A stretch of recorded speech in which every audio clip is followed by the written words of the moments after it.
My name is Jeff Azar. I sing for a band called Demi the Daredevil. I'm going to be talking about the EP called Secret Schizoid.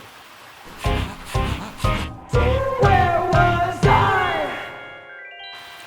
So people ask where I get the word, got the title from this EP, Secret Schizoid.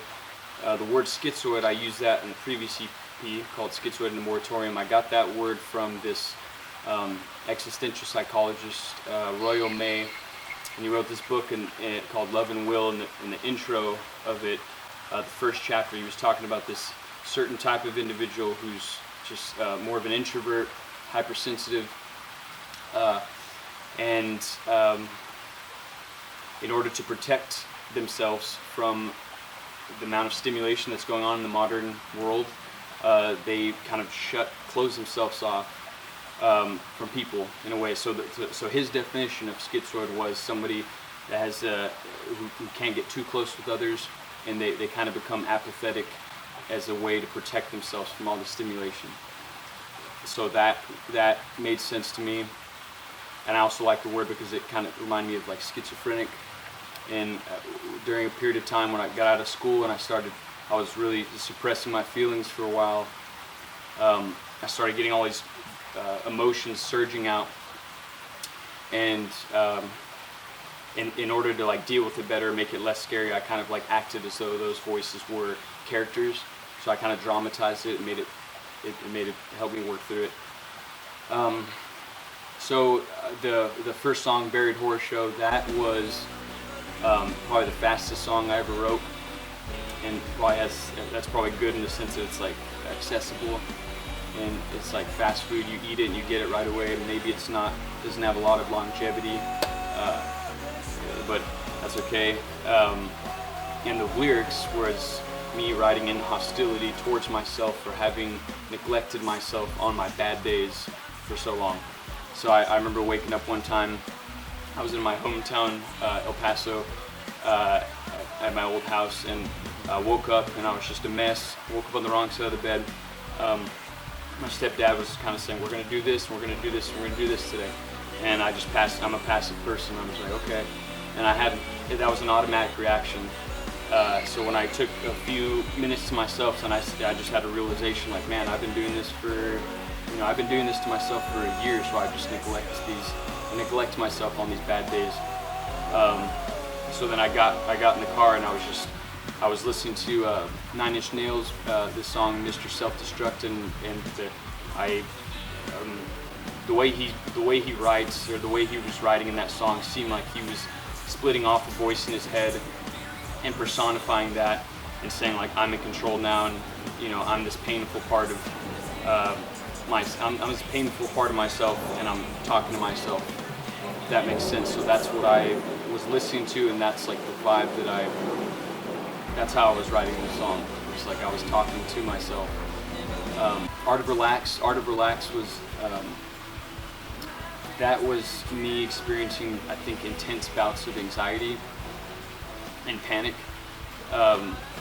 So much to where I was getting violent, like blood rushes to the head, and I was waking up in different scenarios,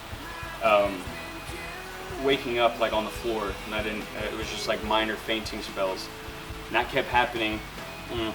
But the interesting thing was when every time I woke up, I looked around and I saw the world the way I thought I saw it as a kid, and the world looked very big, but not big in an overwhelming way. It was big in an adventurous way, and like anything is possible. So we could just say, I could attribute this to it being a chemical imbalance. Like I have bipolar disorder, and I have like usually 2-3 weeks of like low time, and then I oscillate up for about 2 weeks. So I could, and usually when I oscillate up, I have just crazy surges of energy, and it's uncomfortable, and I could attribute it to that. But from a psychological perspective, I feel like anxiety, if you stop feeling for a while, I feel like anxiety, at least for me, was the first emotion that I felt to kind of wake me up, and it was like a gateway emotion to feel other emotions. So I feel like in a positive way, if you have intense bouts of anxiety, it kind of like is the necessary stage to to become a more aware human being and become more integrated as a person. So that was that. Captain Hunchback, that song initially was written in a story way where I was defining a certain period in my life in the past. And it was initially written of me just being in a nightmare. I was imagining, like, okay, a character in a nightmarish state of mind being held hostage by a bunch of people that were grotesquely happy and just like laughing hysterically, if you can imagine how bad that would be.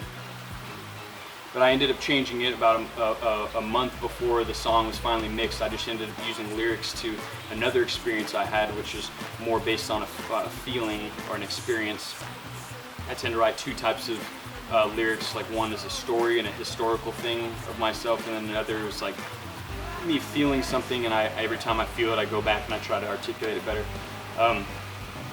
So I had an experience of just getting a reality check and being confronted with the present moment, where there's no past and no future.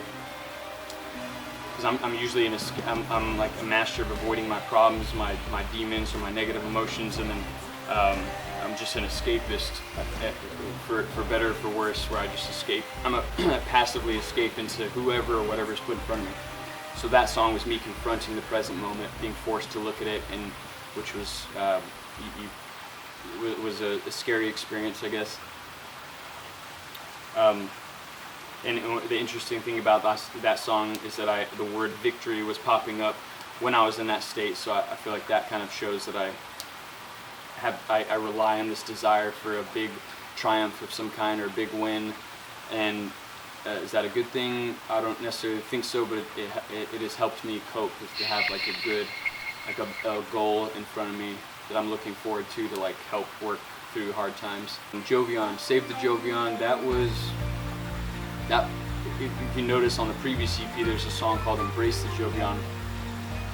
That was like an old version of this song, where the main emphasis lyrically was how to protect yourself from all the negativity out there right now,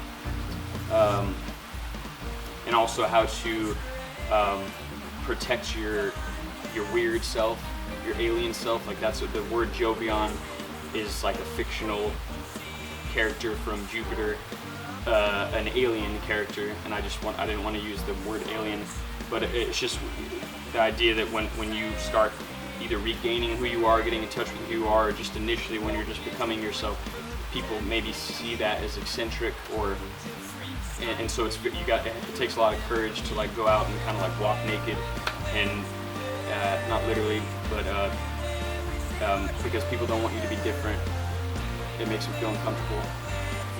So the final addition to this song lyrically for Save the Jovian was it being like an ode to the introvert. Introversion is just, in America, compared to Japan, in America, introverts are not seen as leaders, and a lot of the time, I wasn't embracing introverted qualities like being quiet and getting alone time, getting enough alone time, and I feel like that's an issue in the modern times, because for one, there's so many means of communications. I bet anyone watching this, you probably can name 10 different outlets through which people can reach you through. And because of that, I feel like we're expected to respond to things extremely quickly, and it's just totally an unnatural way to live, especially for an introvert who gets their energy from being alone. And so that's the primary. I think that's the primary topic that was addressed in Save the Jovian. I'm safe and sound in a free world.